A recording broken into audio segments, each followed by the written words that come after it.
Good afternoon, everyone. Welcome to episode number 65 of the Project 2020 show. On tap today, we have Sandy Koufax by King Saladin and Keith Shore releasing his Roberto Clemente. We've also seen their first print runs for the week. What does that tell us going forward? And will Mark McGwire from Old Man Allen drop below Jacob Rochester, Dwight Gooden? Let's get to all that and more in one quick second. Welcome back to my channel and welcome to the home of all of your Project 2020 news and notes here on YouTube. My name is Chris, otherwise known as @CRT_Sportscards on Twitter and Instagram. And if you want the best website for your Project 2020 news and stats, go to CRTSportscards.com. Go to the menu, drop down to Project 2020, and it is all right there for you.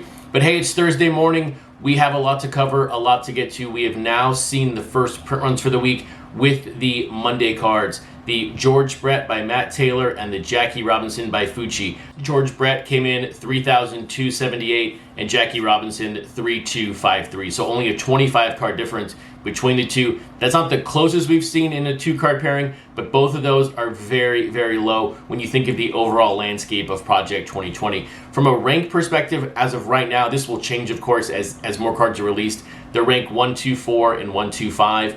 The challenging part here is that there's only 170 odd cards in the set at the moment. From a print run perspective, is that there's only 50 cards printed underneath these cards, and these were as close to the floor as possible. The floor in my mind right now is 3,175, and that's that Jacob Rochester Dwight Gooden. And we do know that Dwight Gooden was selling on his website 240 autographs. That's been known since basically the card came out. So if you take away those autographs, that card is now under 3,000, but we can't think of it like that because we know other artists are out there buying hundreds, if not thousands, of their cards. So we can't get in this tricky business of, well, this is minus 200, this is minus 1,000. The print run is the print run. But these two print runs bring in a lot of questions for the future, and they bring in one of my biggest questions with the set overall.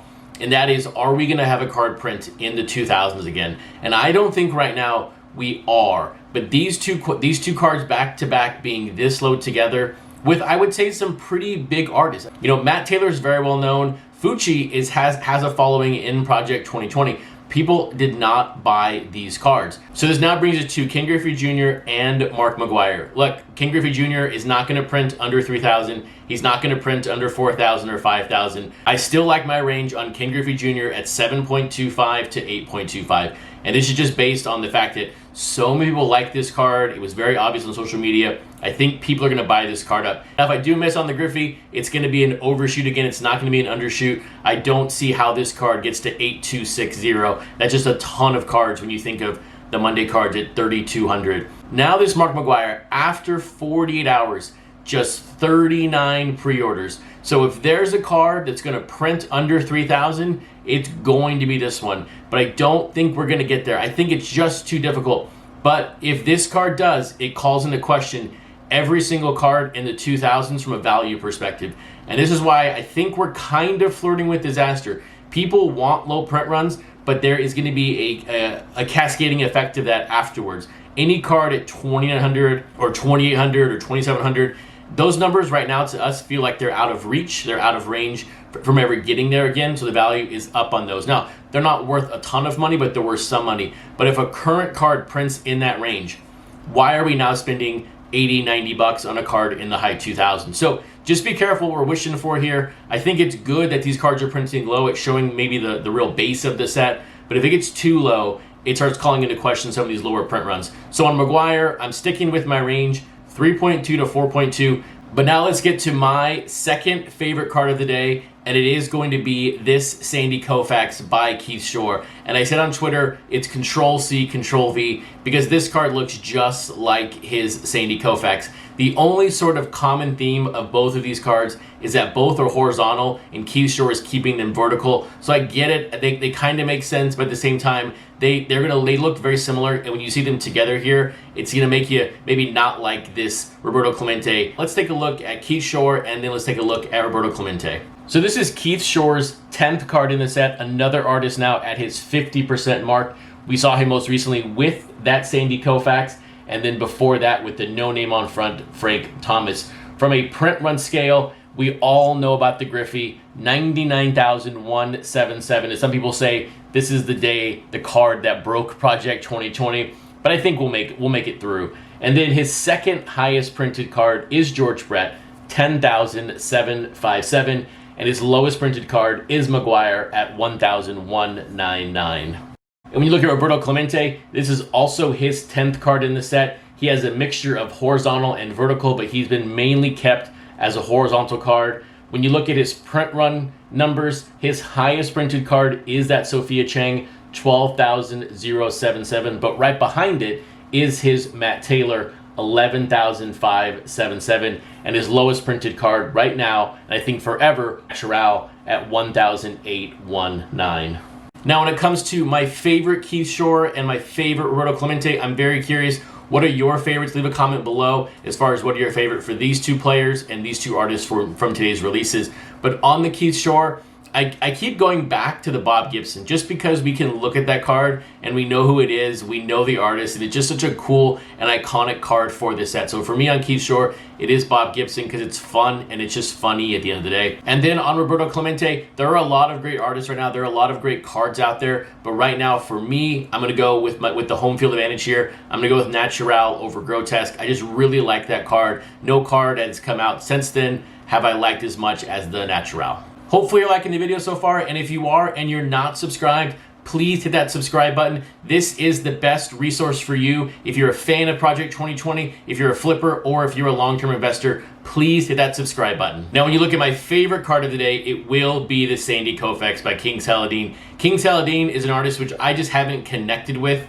Some of his cards look really cool, but I haven't been like I need to own one of these cards. But I do like the Sandy Koufax. It's got LA, it's got Brooklyn, it's got everything for everybody, whether you're an East Coast fan or a West Coast fan. So whatever bias you like, you have with this card. But let's take a look at Sandy Koufax and then also King Saladin. So this is King Saladin's 9th card in the set, not double digits.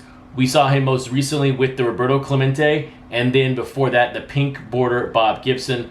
From the print run perspective, his highest printed card is the Nolan Ryan, 12,874, and right behind that is the Ichiro with the Space Needle, 11,425, and his lowest printed card is the Griffey at 2,504. So he's one of the few artists that does not have a print run in the 1,000 range. Now, taking a look at Sandy Koufax, this is his 10th card in the set. We saw him most recently with the Keith Shore, and then before that, the Ermsey. But when you look at the print runs, his #1 printed card is the Natural right after Griffey and Nolan Ryan, 43,147. His second highest printed card is the Tyson Beck, 21,535. And his lowest printed card, no surprise, is card #2, day #1 of Project 2020, 1,135. So if you're like, hey Chris, what are your favorite King Saladin and Sandy Koufax, knowing that you don't really have a connection with King Saladin, I think it's going to be the Griffey. That to me is his best card at the moment, and it's probably because I'm biased when it comes to being a Mariners fan, but I do like that Griffey over the Ichiro. But I still haven't seen a card that I'm like, I have to own. And then on the Sandy Koufax, this is no surprise, and it's probably going to be the same thing I say for the next 10 cards, no matter what happens in this set. It is the Fucci, it is the King of the Hill card. I absolutely love this card overall, and I don't even think a Grotesque card could surpass that card, but we'll find out here in the next 10. Now, touching back on Roberto Clemente again, I did want to highlight this collection from Alex, who comes to us from Puerto Rico with this just amazing 5-card Clemente live collection, plus the artwork in the background. So thank you, Alex, for this, and just a fantastic collection and a display of Project 2020 with some original artwork. And if you want to get your collection highlighted on this show, reach out to me on Facebook, Instagram, or Twitter, or email me at chris@crtsportscards.com. So if you like flirting, let's flirt again with the card under 3,000. We tried on Monday and we failed. Both were at 3.2, which I think is good. And then we're also trying right now with the Mark McGwire from Old Man Allen. We're going to find out in the next couple of hours where this card landed, but I still believe it's in the 3,000 range. But here we are, Mariano Rivera by Tyson Beck. Where did it come in after 24 hours? The pre-order total was just 27. Now, this is not the lowest of the week. The lowest is still Jackie Robinson by Fucci with just 23. But on this card itself, you have Mariano Rivera, not highly collected. You have Tyson Beck, highly collected. But you have a Mariano card that people are not really liking. So on this print run scale, I'm keeping it even tighter because I don't believe this card gets to 4,000. I'm thinking 3.2 to 3.8, not 3.9, not 4,000. I think it's going to be very comfortably in that range, 3.2, 3.3. I just don't see how it gets under 3.175, and that is because of the artist, not because of the player. And then on the Tony Gwynn by Don C, 57 pre-orders after 24 hours, which is double the Mariano, but that doesn't mean it's going to print double. When you look at Don C, people not being a fan of his artwork as it's come in, it's maybe could have had a foil background or something like that.